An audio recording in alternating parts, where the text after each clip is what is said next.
Welcome to the Widowed Mom Podcast, episode 319, When Your Grief Includes Anger.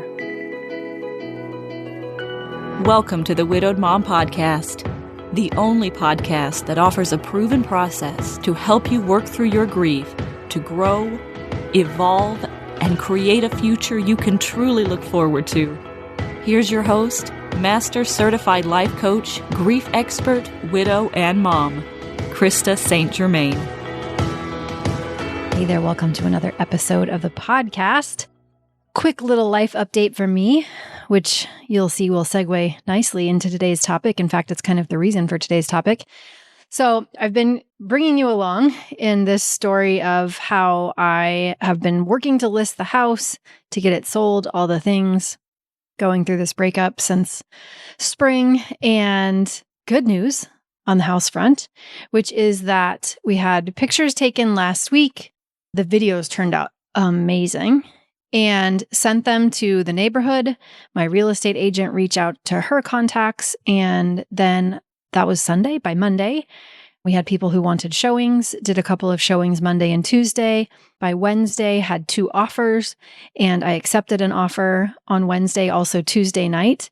At the same time, someone was checking out my house. Another house popped on the market. I went and checked it out. I made an offer, and on Wednesday, I had accepted an offer, and my offer had been accepted.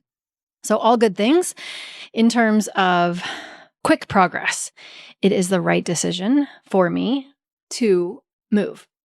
And shortly thereafter, I got a text message from the real estate agent, and she said, the buyers of your house are so excited and they want to come over and show some family the house. Can they do that? Which means, of course, I would need to leave the house and give them some space so they can check it out. And of course, I am really excited that someone loves my house. And also the anger I noticed I felt in that moment, because a huge part of me doesn't want to leave this house.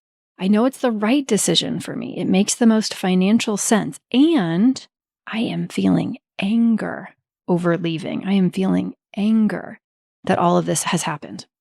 So it's what I want to talk about in the podcast today. I have done podcasts before on anger. There's one called The Problem with Anger.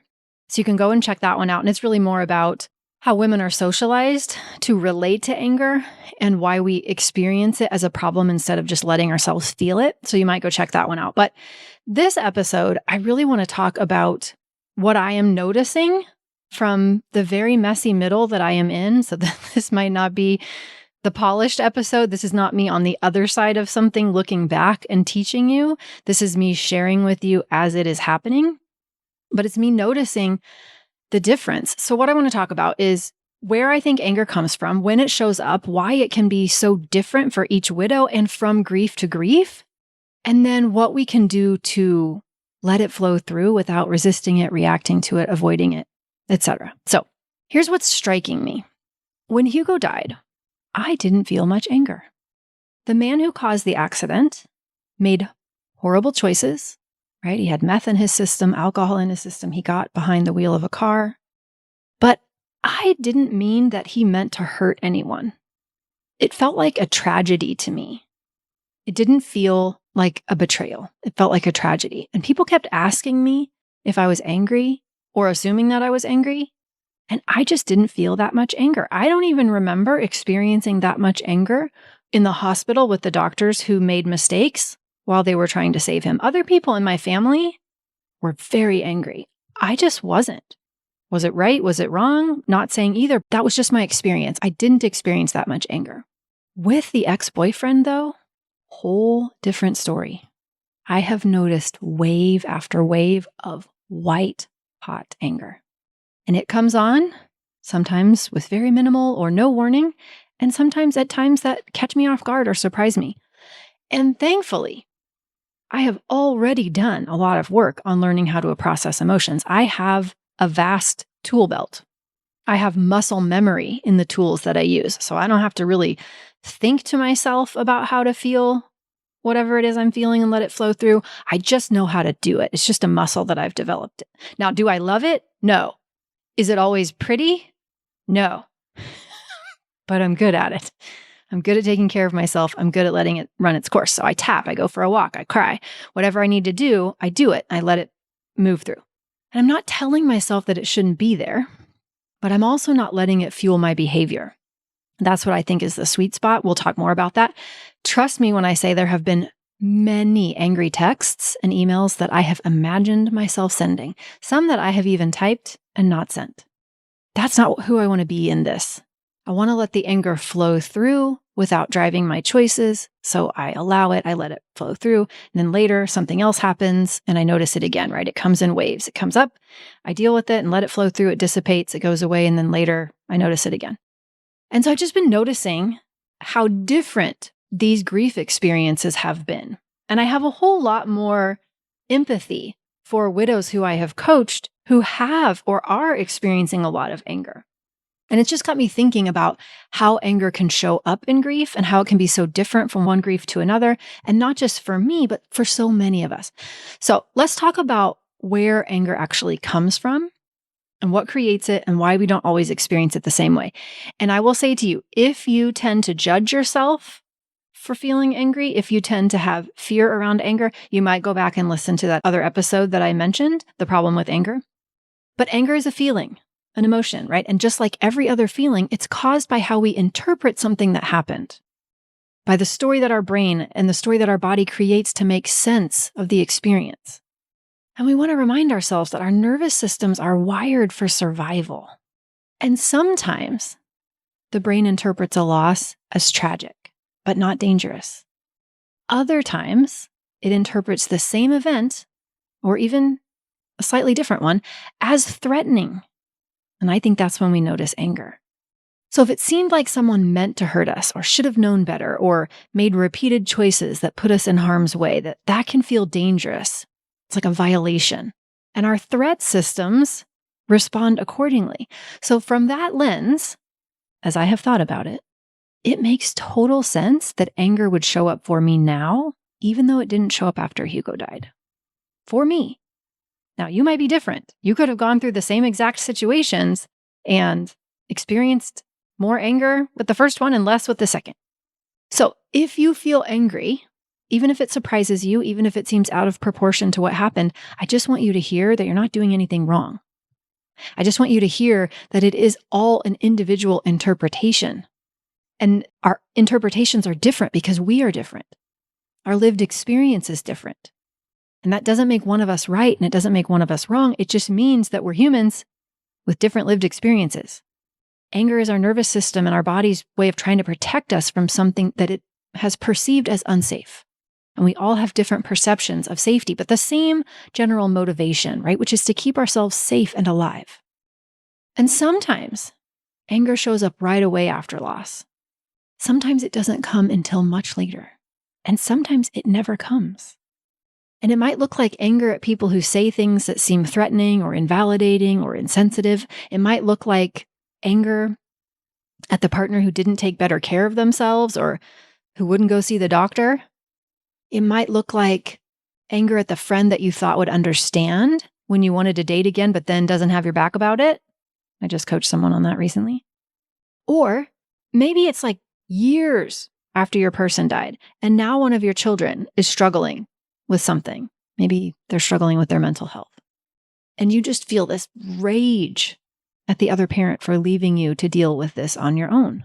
Maybe it's years later.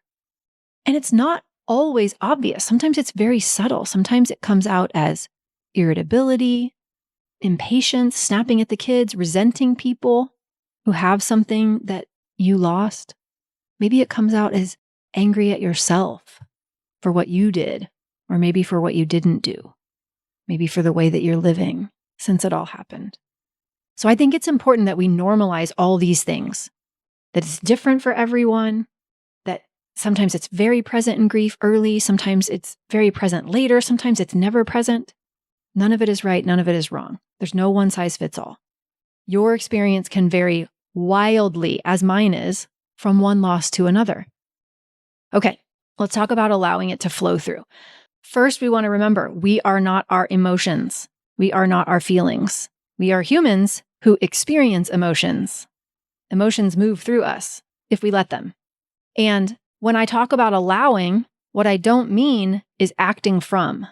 I was just having a conversation with someone in my family not too long ago about, they were telling me how they have a lot of anger about a certain thing and that they just didn't really want to deal with that anger because they didn't want to deal with the cause of it.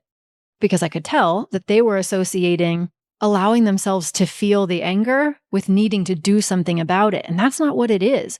When we allow ourselves to feel something, that has nothing to do with whether or not we address the situation that our anger is about. That's not it at all. It has nothing to do with acting from that emotion, right? If we're allowing anger, that doesn't mean we're yelling or lashing out. Or it doesn't mean we're hiding it or pretending that we're fine. It doesn't mean that we're having conversations with someone that we're angry with or forgiving them for the perceived injustice. It's none of those things. It simply means letting the energy move through.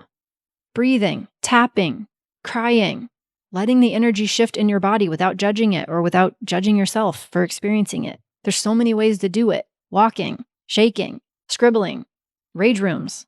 We want to make room for the energy of the anger to flow through so that it doesn't get stuck, right? When we don't let it move, it doesn't disappear.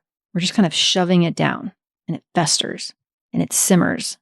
And over time, it can end up in places we didn't mean for it to go. So we want to let it move through. And there are many ways to do it. But first, we have to know anger is not us. None of our emotions are. We are humans who experience anger. We are not wrong for experiencing it. There is no amount of anger that we should or shouldn't be experiencing it. If you've heard the 5 stages of grief and you understand that the first stage is to feel angry and you're telling yourself that you have to feel a certain amount of anger or you're doing grief wrong, please disregard that. Not accurate. So maybe anger is a part of your grief right now. Maybe it is very loud. Maybe it is white hot and seething like mine sometimes is.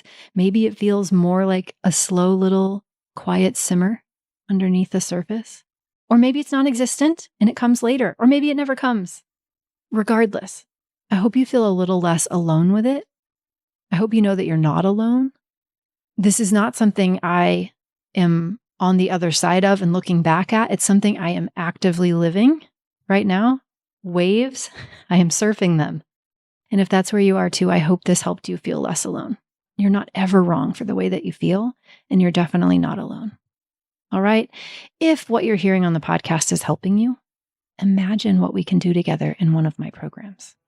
You can visit coachingwithkrista.com and you can learn all about how I can help you. That's what I have for you this week. Remember, I love you. You've got this. Take care, and I'll see you next week. Bye-bye. If you like what you've been hearing on this podcast and want to create a future you can truly get excited about even after the loss of your spouse, I invite you to join my Mom Goes On coaching program. It's small group coaching just for widowed moms like you, where I'll help you figure out what's holding you back and give you the tools and support you need so you can move forward with confidence. Please don't settle for a new normal that's less than what you deserve. Go to coachingwithkrista.com and click Work With Me for details and next steps. I can't wait to meet you.